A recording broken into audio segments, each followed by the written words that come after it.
to B.L.A.C.K, Bold Leaders of Authority, Courage, and Knowledge. I have three of my brothers and sisters here to help with the welcome and the prayer. We love to pray before each of our events and have God shine on us so that we can act.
Well, good morning. We apologize for technical difficulties, but we want to welcome you and thank you for being here as a part of the Black Hour of Power, Bold Leaders of Authority, Courage, and Knowledge.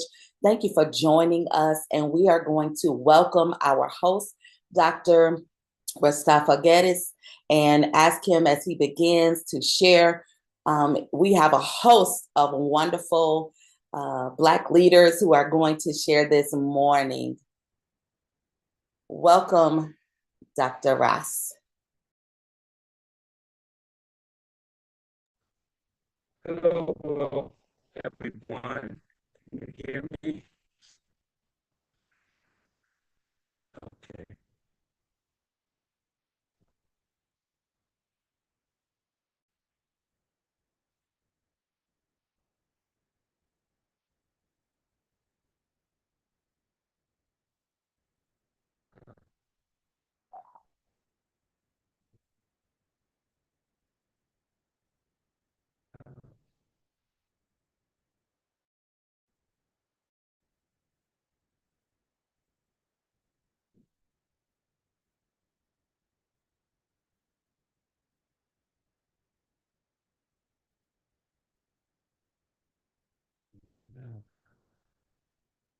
What?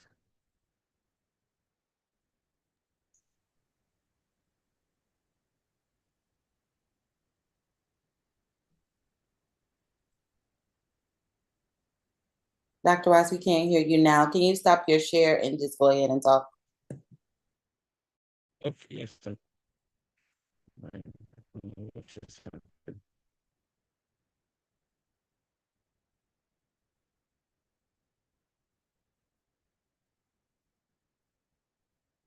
Okay.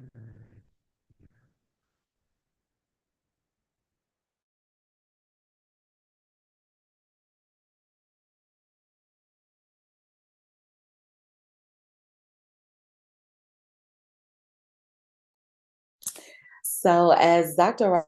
Ross is preparing everything, we're going to ask that Dr. John Turner come on. We thank you, Dr. John, for being here and for being with us. And we ask that you will come and share about your leader this morning. You could turn your camera on, Dr. John Turner. Thank you. All right. You see me, you hear me all right? Yes, everything is great. Thank you. All right. Well, thank you so much. And we appreciate this amazing opportunity to come on with the great Dr. Smiley on this amazing 100th edition of Black History Month. And there's no better way to start off this amazing conversation by talking about the creator, the founder, the visionary, who is Dr. Carter G. Woodson, known as the father of Black history. He's the son of former slaves and understood the importance of gaining a proper education.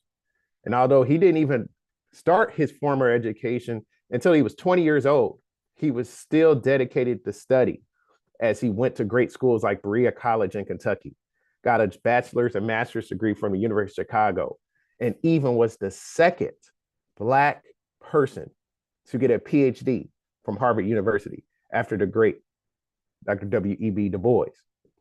And as we have to realize with the amazing struggles that it was for Dr. Woodson to get great information about our rich history, he started great publications and great organizations like the Association of Study of Negro Life and History, which is now called the Association of Study of African American Life and History, which provides amazing historical aspects, insights, and backgrounds of the great works that Black people have done in the United States. And also the Journal of Negro History and the Negro History Bulletin, which continued to bring in the great lives and the great thoughts that were happening for Black people across the country. And the biggest contribution that the amazing Dr. Carter G. Woodson gave as we celebrate 100 years of Black History Month was the creation of Black History Week in 1926. Now, there's a theme every single year, and the theme this year, 2026, a whole century later, is celebrating the century legacies of commemorations of Black History Month. And why is that so important? It's because we can't even imagine the things that have been done by Black people over an entire century. Knowing that we were brought here illegally, we were brought here to be workers. And we have to realize we were brought here as individuals who weren't even considered human. Dr. Carter G. Woodson understood the call. He understood that we need to celebrate us. And even though he created this week, which was between the birthdays of Frederick Douglass and Abraham Lincoln, we have to realize that even as though it's the shortest month of the year, we celebrate Black history every single day of the year. And I want people to understand something as we're on this platform and as we're looking at opportunities as Black people to celebrate us every single day. Carter G. Woodson was a man of great intellect, great power, and great vision. And him not even realizing the work that he was putting in place with creating journals, creating organizations, and even a week to celebrate us would be something that would be celebrated 100 years later. I want people to understand one thing as we're on this platform, and we're so thankful for this opportunity to celebrate who we are. Don't ever stop being excellent. Don't ever stop celebrating Black excellence.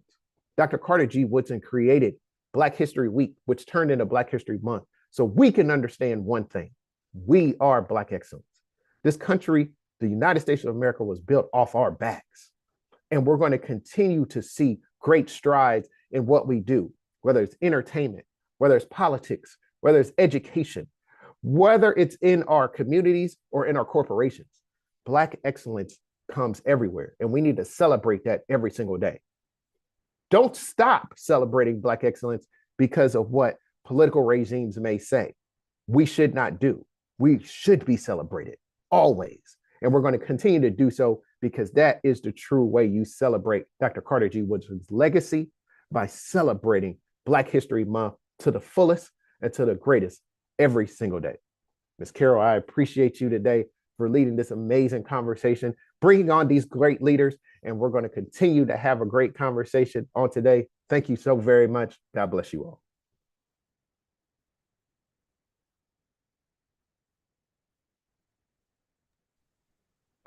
Excellent, excellent. Dr. Turner, how you doing? Thank you, my brother. I hope my audio is good. I am Dr. Ross Geddes, or Dr. Ross, because I'm really a scientist. I'm a neurotrauma endocrinologist, and I do research. And I want to speak today, being that it's Black History Month. The person I chose is Marcus Garvey, and I wanted to speak about Marcus Garvey for a number of reasons, because of the distinction or the discrepancy between his life and what he'd done during his life and his legacy. And these are two things you have to think about, that we all have to think about. What is your life? What do you do during your life? And what is the legacy of that life? And but before I get to that, I wanted to mention something really quickly that Dr. Turner just brought up about, and everyone mentions how Black History Month is February is the shortest month. Well, my take on it is the most efficient month. So that's my take on February and Black History Month, right? Being the shortest is it's the most efficient. With that being said, Marcus Garvey was Jamaican born in St. Anne's in Jamaica, and he lived a life of a revolutionary. His life was hard in the fact that the things he stood for, he was all about exodus back to Africa, recognizing our history and connecting back to our history, right? And for me, growing up early on in Jamaica, this was a big thing because of Haile Selassie, which I kind of got my name from, part of, right? Rastafari. But it was that connection back to Africa. But then what made it more apparent as I grew up, I came to the States. I'm Jamaican made and American raised. And I grew up in New York City, and Marcus Garvey did some work in Harlem as well, and had one of the biggest marches related to this topic. But he's went on to create in his lifetime organizations that promote minority Black Afrocentric professionals. And he was ostracized during his lifetime for a number of things. And one of them was sitting down with the leaders of the KKK, because his mindset was, well, if their racism is extrovert, if it's external in there, you can work with that, as opposed to the individuals who wanted integration, but they didn't want integration. So I thought that was very powerful. But when it comes to the life and the legacy, what I saw was, they said he was a robber, a thief. The FBI came after him. The NCAA didn't like him, but he stood strong on being a professional minority, and also ownership, finance, right? And yet he died exiled, right? And but what's important about that, what stood out to me, and why I wanted to mention Marcus Garvey and the Garvinites today, is that even though his life was hard, that was the coal that was polished into the diamond of his legacy. And he has left a legacy that has invigorated not only myself in what I've worked in academia, but to be able to step out as an independent professional, but also you know, his legacy for community and tying to the community, and the work that you do now lives on beyond your biological coil. And if you remember that, you might not be celebrated in your life, but if you're true to what you're doing and it's beneficial to the world and your community, the the truth will come to the light. And that's the point I wanted to make on all of this and bringing up Marcus Garvey, is that the things you might be going through might seem like it's harsh or a waste of time, but if you're having a impact, that will be seen in time. So just remember life and legacy. Those are the two things you want to think about as you um, go through your life. So with that, I've actually within this power hour here have some real interesting colleagues and friends of mine that I've brought together that we're going to hear from to speak about their contemporary individuals who have been impactful in their lives as we all work collectively in our community and in our world. So with that, I would thank you. Tanisha, I don't know if you have a question between the first speaker and myself, or do I just go right to Rochelle? Let's go to Miss Proser. Miss Proser, how are you doing? Good morning, everyone. It is such an interesting topic and take on Garvey's legacy and Dr. Carter Woodson's history and legacy. In everything that we do, we want to make an impact, and we don't always, as Dr. Geddes mentioned, we don't really realize the impact of what we do. Sometimes we'll see it in our lifetimes, but most often, like Dr. King said, it'll be over the hill and he won't be able to achieve it. My particular person that I spoke about is Dr. Vivian W. Penn. I'm a mother, an Army mother. My son serves in the U.S. Army. I'm a mother of three, but most importantly, I'm a mom and a wife of two cancer survivors. And for me, what I realized being a nurse and neurotrauma ICU nurse and in helping others for the last 30 years in my practice is that a lot of the issues that people have in cancer now is based on knowledge, access to oncology treatments, and then clinical navigation of the healthcare system. If you interrupt any one of those things, you will survive. But lacking of all of those things actually prevents you from having improved outcomes from survivorship, from just making it through the treatment to going on and have a healthier life or being able to have restorative health. So for me, Dr. Vivian Penn was very poignant to me because she was the first director of the NIH for women's studies. And why is women's studies so important? Well, women, we create life. We ensure that our sons and our daughters have good life health and access to treatments, including our spouses when we get married. So we really can gauge the level of health and overall success of any community based on the health and indicators of women and women's health in general. And not looking from a political lens, women were only included in research studies in the last, I would say, 50 years, in the 1970s. So we have many different treatments and outcomes that are based not on the community and the health of all members of the community. And so it's really important to look at the work of that. So Dr. Vivian Penn decided and founded that women need to be part of any research. And so she developed the Women's Studies Institute under the National Institute of Health, and then brought doctors and clinical researchers from all across the country, from every genre, including those that are underserved in rural health and et cetera, that don't have access to the clinical research spectrum from here in the United States and around the world. And what made her such an influence was that she served under any president. It didn't matter who it was.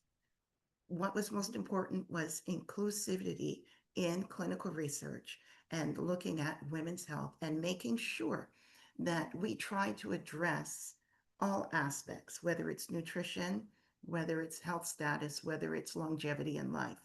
What made her so poignant to me was that she co-chaired the National Institute of Health Working Group and also biomedical centers within the National Institute of Health. And if anyone understands the National Institute of Health, they really are the bandwagon and the bellwether flag of what the health of the nation is in the United States. And then any upcoming and new technological and medical advances that can be shared internationally and worldwide.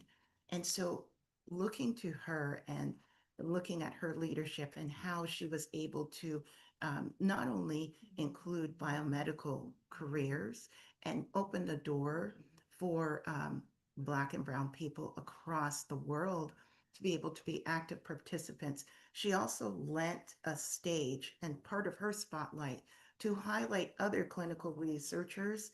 And it didn't matter who you are, whether you were a layperson in the community, whether you came from a nursing background, whether you had medical accolades and dissertations. She included everyone and made sure that they had a voice in whatever aspects of life that there was. And so I had the opportunity to actually meet her in person last year at the Women's Symposium at the NIH. And I encourage you to go to that publication and review it.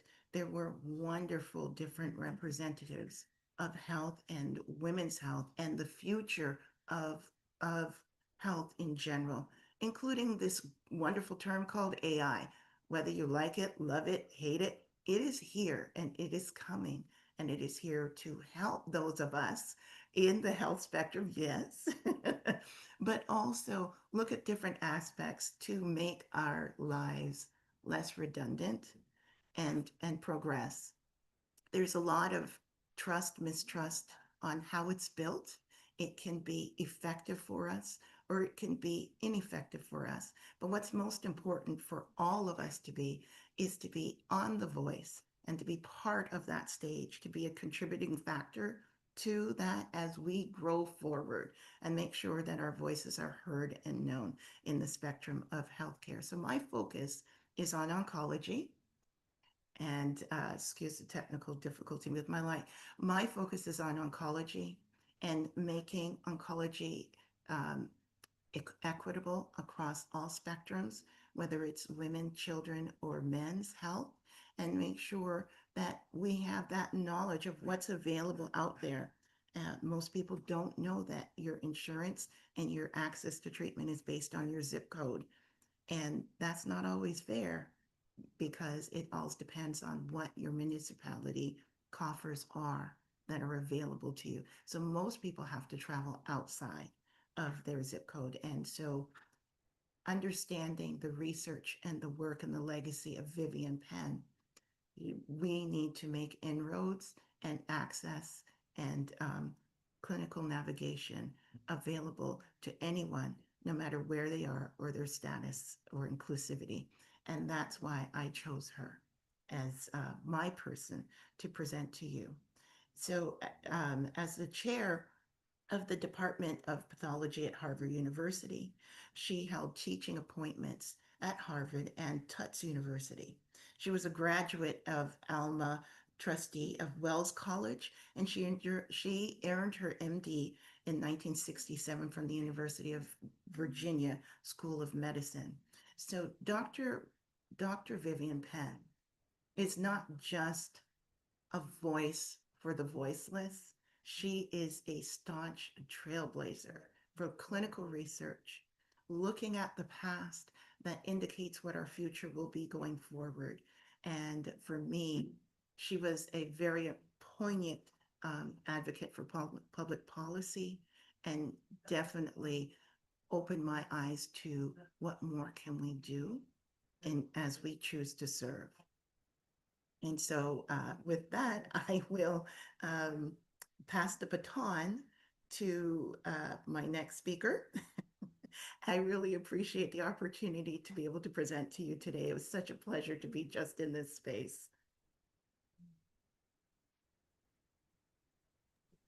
Excellent. Thank you. Thank you. Ms. Proser, I got a quick question before you jump off. Get back here. Get back here. That was wonderful. And I know Dr. Turner got to skate away, but I'm gonna bring him back for a second.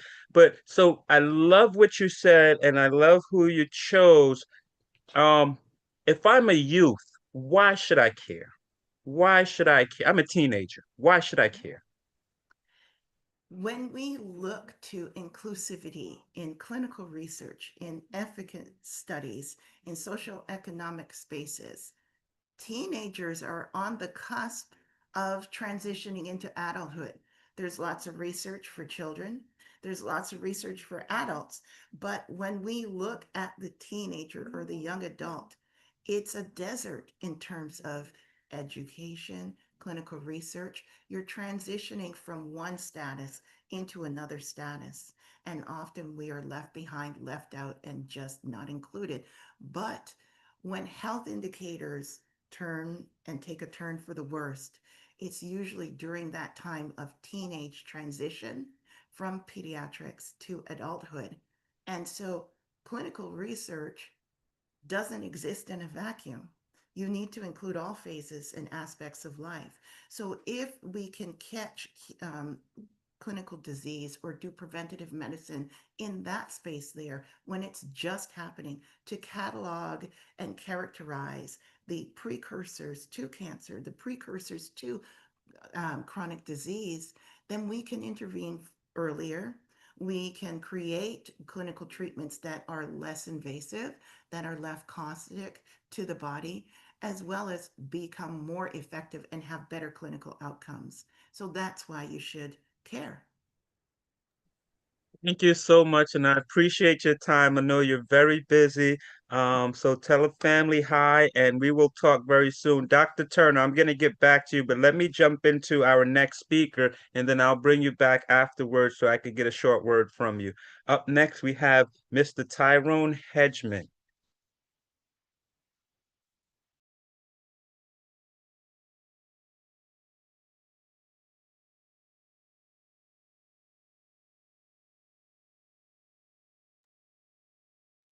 Good morning, everyone. Can everyone hear me clearly? Yes, sir. Was getting that mute and visual button together. Uh, good morning, happy 100th anniversary to Black History Month. I'm excited to be here. Thank you for the invitation. My name is Tyrone Hedgman. I'm a financial professional with New York Life and president and founder of the trading company. I have 15 years of experience in investment strategies and financial planning. I work to restore trust in financial advising and present solutions that secure your personal, family, and business goals. And my historical Black figure for this month is none other than Cyrilla McSween. And why wouldn't it be? Mr. McSween was a true trailblazer. He was New York Life's first Black agent, a pioneer who broke barriers, paved the way for a generation of Black agents, and worked closely with Dr. Martin Luther King Jr. during the Civil Rights Movement to advance economic opportunity for Black Americans. The two became friends, with Mr. McSween ultimately serving as one of King's pallbearers in 1968. Before meeting King, McSween was a former Olympic athlete from Panama, quickly rose to success after joining New York Life in 1957, earning a spot in the $1 Million Round Table. And trust me, guys, that's a big deal. He was the first Black agent to do so and remained a qualifying member each year of his career, providing protection to families and helping them develop legacy wealth. Always standing up for his own rights and others, McSweeney found a voice in the 1960s alongside Dr. King, who appreciated his financial acumen and ability to raise funds as part of the SCLC. McSween earned a bachelor's degree from the University of Illinois in economics, while also learning and mastering English, his second language. He later journeyed from Chicago to New York City for a position at the New York Life Home Office, and then spent the next 28 years as a top producer at the company. McSween's life was a case study of thriving in challenging circumstances. His own experience and his encounters with others struggling for civil and economic justice drove McSween to develop other business opportunities. He was on the board of directors of Black-owned Independence Bank in Chicago. He owned 11 McDonald's franchises and served on the board of the Black McDonald's Owners Association. He also mentored Black entrepreneurs such as myself and led fundraising efforts for various civil rights organizations. King was so impressed by McSween's quick mind that he recommended he join the board of directors of the SCLC, eventually becoming its treasurer. Cirillo modeled his life after Dr. King's, who exemplified dignity, determination, and fair play. As the first Black agent at New York Life, McSween became a model for others to follow. He inspired many who came after him, and in 2002, New York Life commemorated Mr. McSween's dedication to lifting people of color by establishing the Cirillo McSween Scholarship. To date, that scholarship has awarded nearly $1.2 million to its recipients. A visionary leader who believed in collective success, McSween wanted everyone to win. So it's not surprising that he was attracted to King and other leaders in the civil rights movement. In the March on Washington for Jobs and Freedom, Dr. King addressed economic inequality. King's vision and McSween's work sought to fulfill the American promise of opportunity, ensuring that no community is left behind. McSween's passing on the day after Barack Obama's historic election as the first Black president marked the end of one era and the beginning of another. His trailblazing legacy, defined by breaking barriers and empowering others, continue to inspire new generations to dream boldly and create opportunities that uplift communities for years to come. McSween's bold leadership and determination to empower Black communities through wealth building and entrepreneurship encourages me to continue my pursuit to restore trust in financial advising and the power of the collective pooling of resources.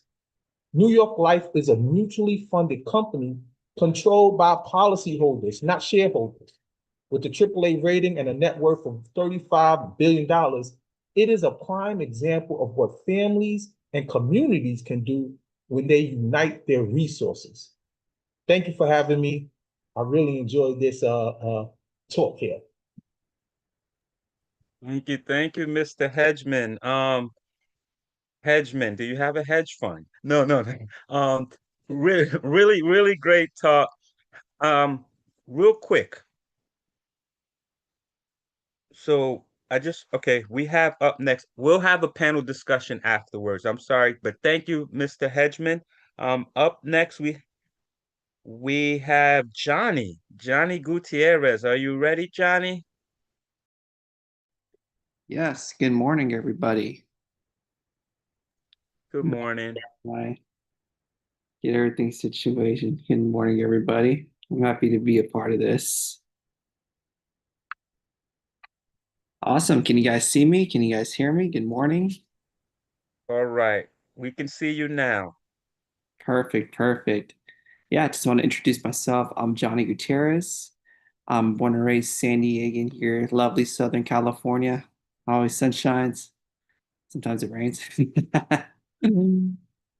I'm in the real estate field myself. I work as a realtor as well as an investor. So we do look into development deals, which is all throughout the city. So if we look into, like, let's say, for example, lots, houses that are needing a little bit more, or the trimming up, we can do that too.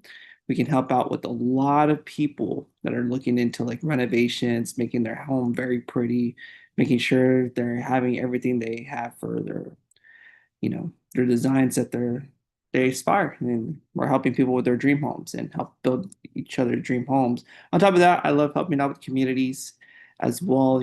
That's why I had one of my partners, Roosevelt, bring me on and introduce myself to you guys. The good thing about that too is, just giving back to the youth, giving back to those that really need it, kids that are, in the younger generation that want more guidance, more mentorship, more ideas on how to be a very successful man. I'm always here for it. And on top of that, I'm always making sure that, things are going right with myself as well. So that's a little bit about me. I do love going outdoors. I love hiking. I love going on jogs, working out, spending a lot of time with my wife as well, traveling. And I'm just down to earth person, just to say, I love connecting with a lot of people, just bringing value, just bringing those that just want to know more about myself, my story, and just how I could be of service to them and how I can help them out. So a little bit about me. That's my story. I want to bring on who I chose. And that's not one, but one person that I studied. Let's call him two people, but I'm going to always call him one. He goes by the name of Cassius Clay, Muhammad Ali. Oh, goodness, man. Float like a butterfly, sting like a bee. And it's funny because as a kid, I've always been into books. So I was at a book fair one time, and those classic ones where you have a day, you pick it out, your mom gives you money, and then you go and choose which books you want, more items. And I came across his books in the sports section. I was like, huh, interesting. I've seen a little bit of his videos come on, heard a little bit about him, from my dad because he's a big fan of boxing as well. But let me read about him. And the story just blew me away. Just not only reading like the resilience this guy had and how his upbringing was growing up. He got into boxing because he was bullied. Let's just start with that. It was adversity that just started and say, hey, like, I guess someone was trying to bully him into like stealing his bike, and he had 3 kids on him, 4 kids on him, and he just went to a boxing gym right after that and said, this is never happening again. So that would just teach you the story of just, what, like once you get hit in the mouth, literally, you got to step up and say, what, I'm just not going to keep getting running over and over again. I want to make sure this never happens. So he goes to the boxing gym, and his coach is like, what? Let's go ahead and see what we can do to train you. Eventually, he starts training at the age of, I want to say what, like in his early teens. And then he starts getting into like, okay, well, I'm really good at what I'm doing. Might as well start competitions.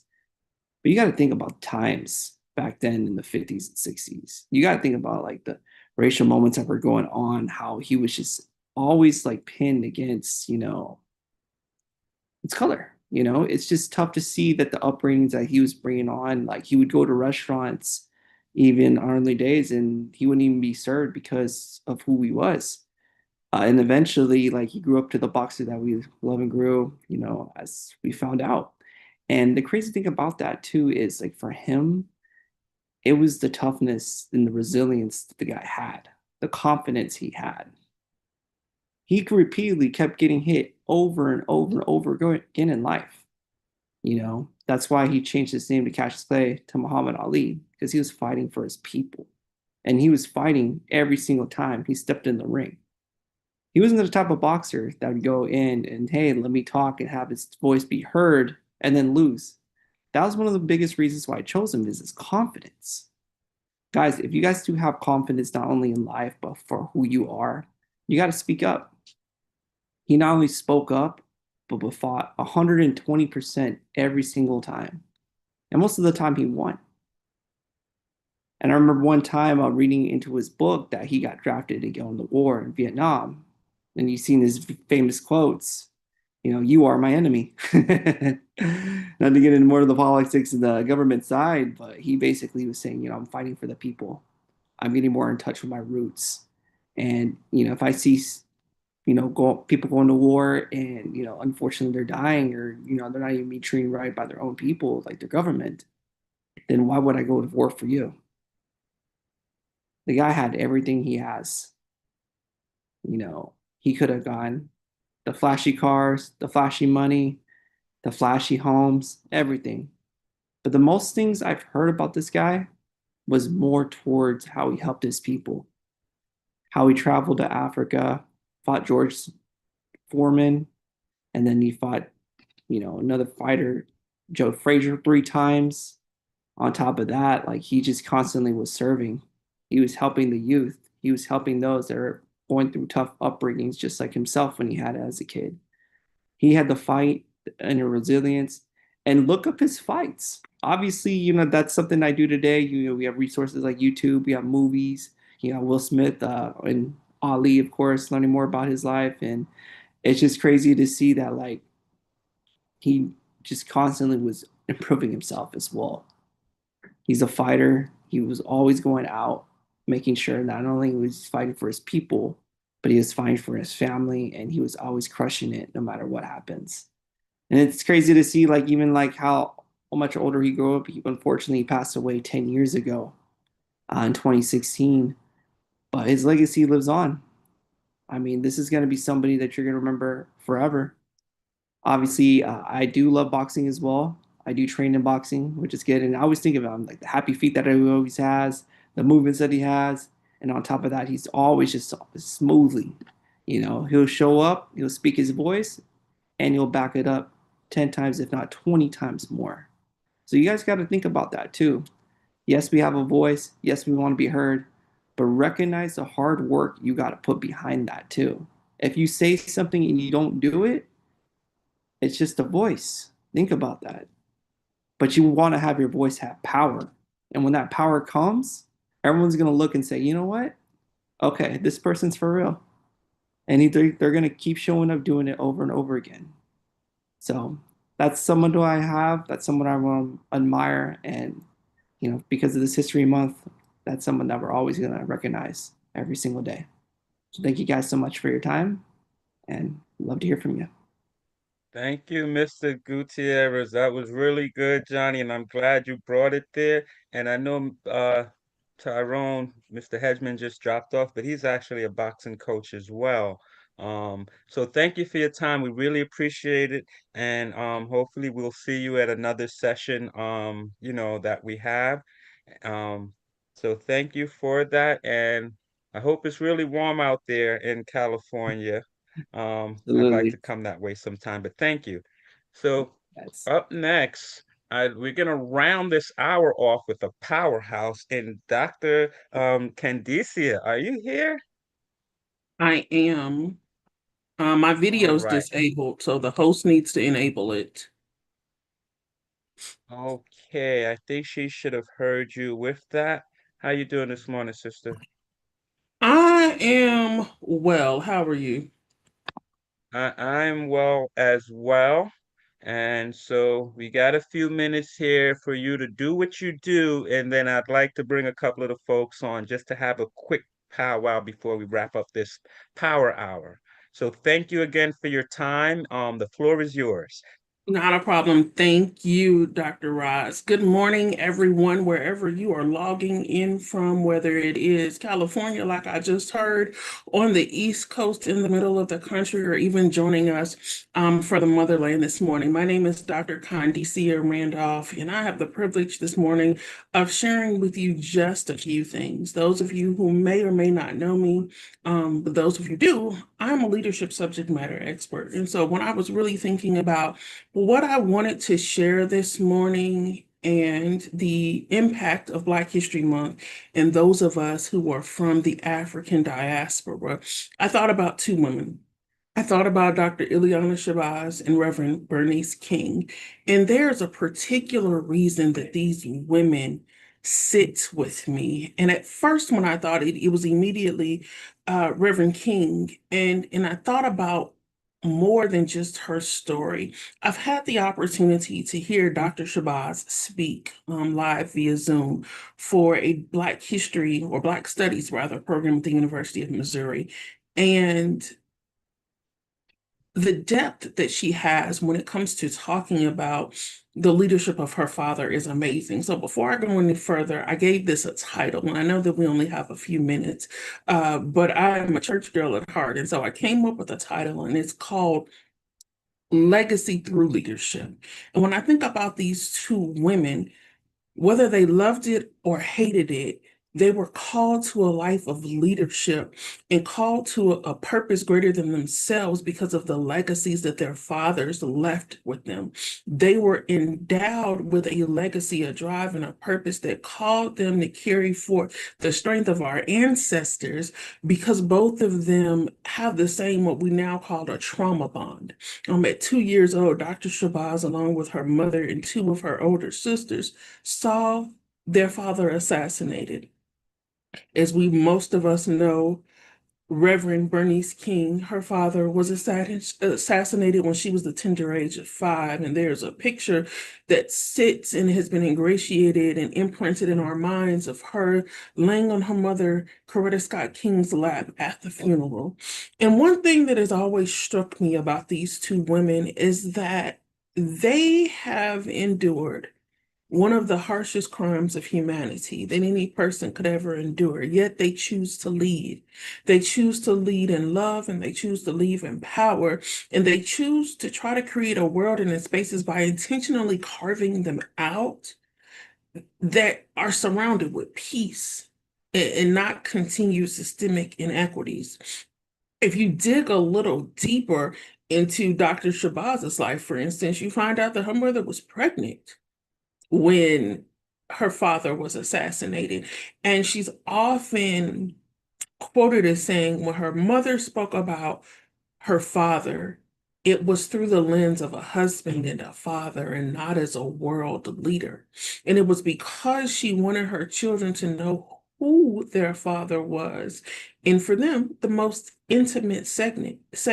And so what that tells us about leadership is that leadership begins in our home. It doesn't begin when we go out in the street or when we're speaking or when we're leading a movement. It starts somewhere, and it starts for us. And what we oftentimes forget, especially about the movement here in this country, to grant people who are Black in other marginalized communities and ethnic minorities the chance at equality, is that those people were family people first.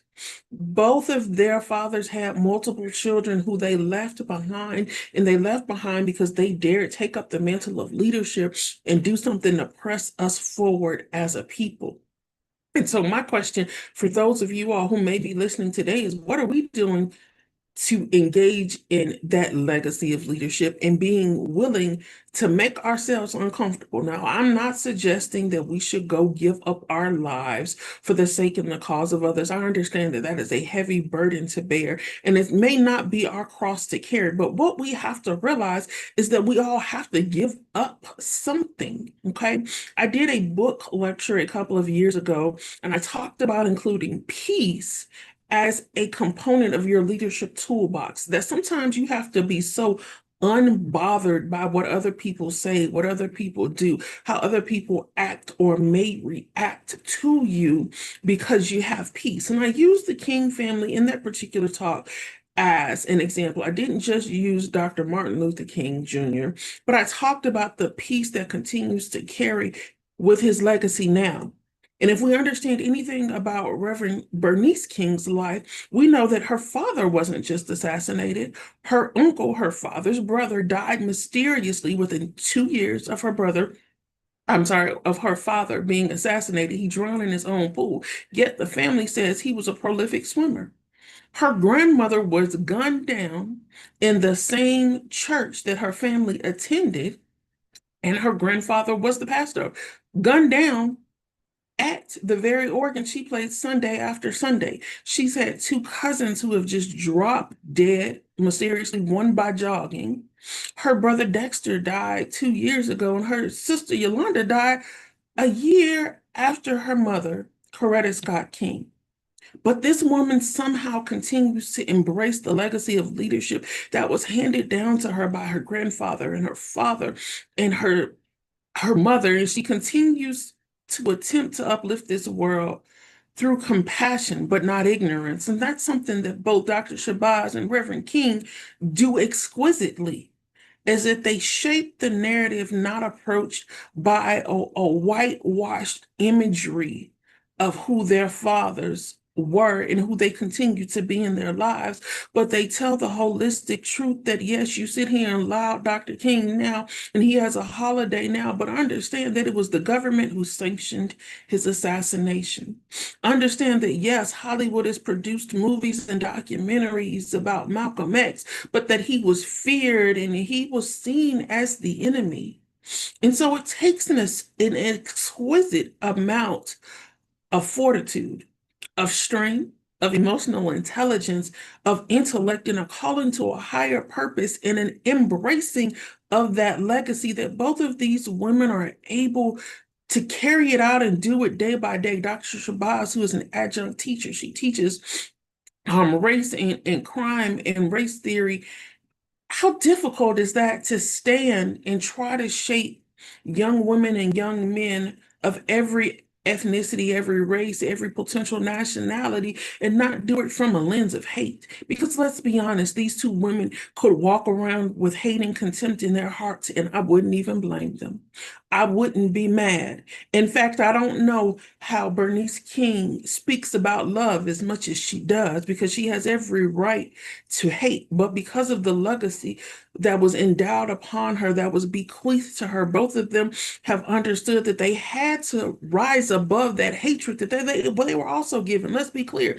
They weren't just given this wonderful legacy of leadership without being passed on the in the innate just strife and contempt that has to have come, knowing that you are attempting to change and lead the very system that took down your parents, that you didn't get to be daddy's little girl for long because daddy was taken from you.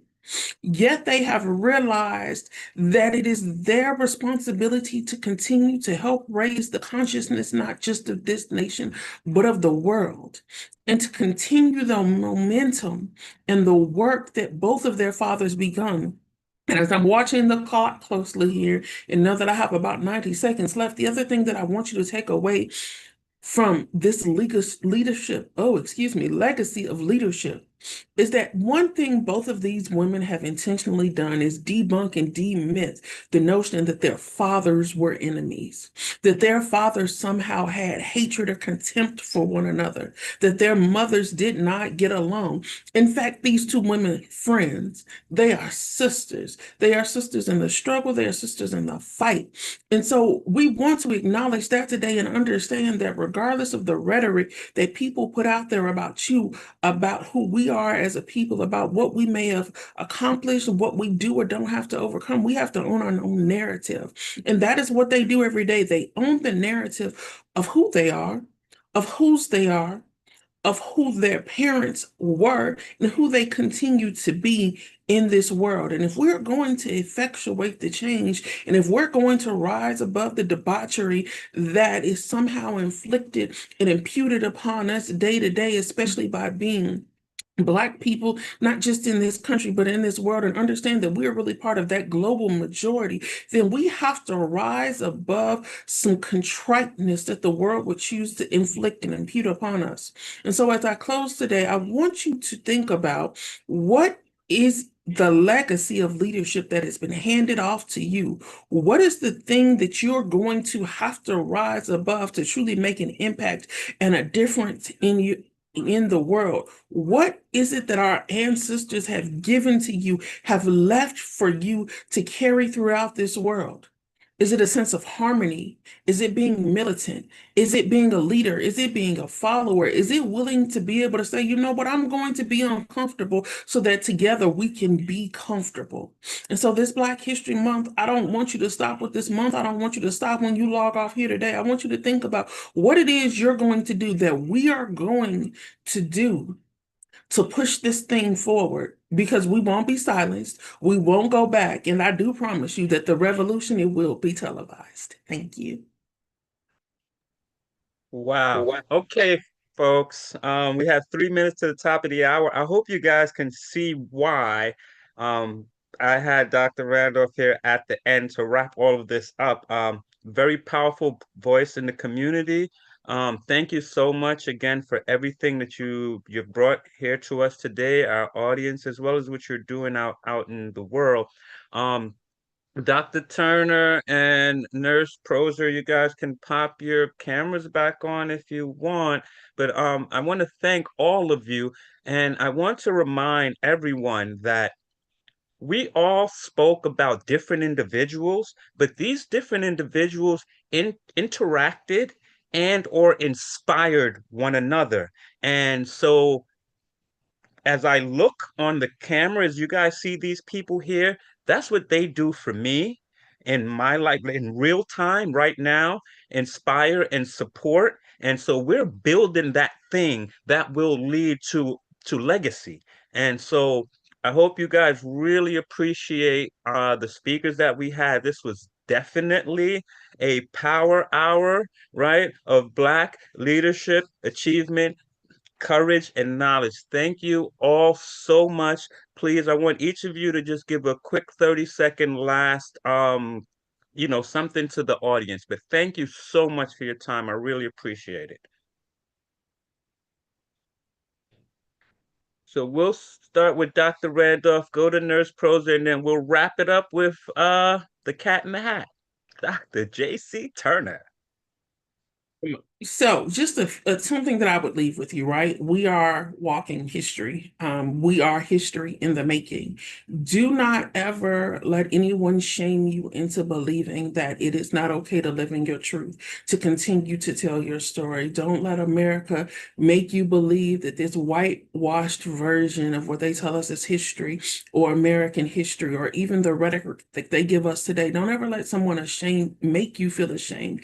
Be unabashedly who you are and walk in that truth and let them know, no, things are not okay. It's not okay here. We're not okay with it. And we're not going to stop acting. We're not going to stop talking. We're not going to stop moving until things are okay. Invest in your communities. Invest your time, your resources. Give back to someone who's young. And if you want to know just a little more about leadership, I encourage you to pick up my book, The Black American Church Leadership Dispensation and Challenges. It is a masterclass in leadership, and we look forward to engaging with you again soon. Thank you. Thank you. Go ahead, Nurse Proser. My goodness, that's a hard act to follow, and it's a pleasure to meet you in person. This is truly an honor. Thank you, Dr. Roz, for making this opportunity available to me. I will follow up with you, Ms. Randolph, Dr. Randolph, after this call. For me, the takeaway would be ordinary people can do extraordinary things.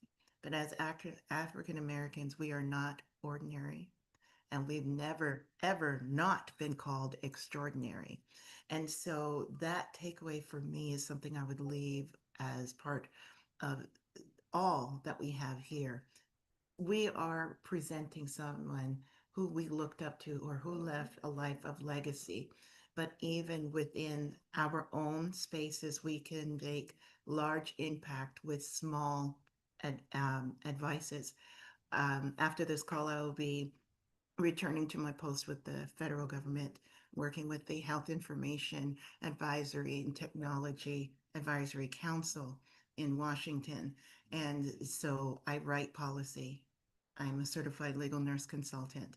I can provide an opinion anywhere in healthcare as long as health is going to be impacted. And I represent African Americans across the nation. That's what I do. But my passion is in oncology because it's personal. Life and legacy is personal, whether it is in what the construct of our legacy in literature or in health. In Black history, in terms of health, medical science has not been kind to us in any way, shape, or measure.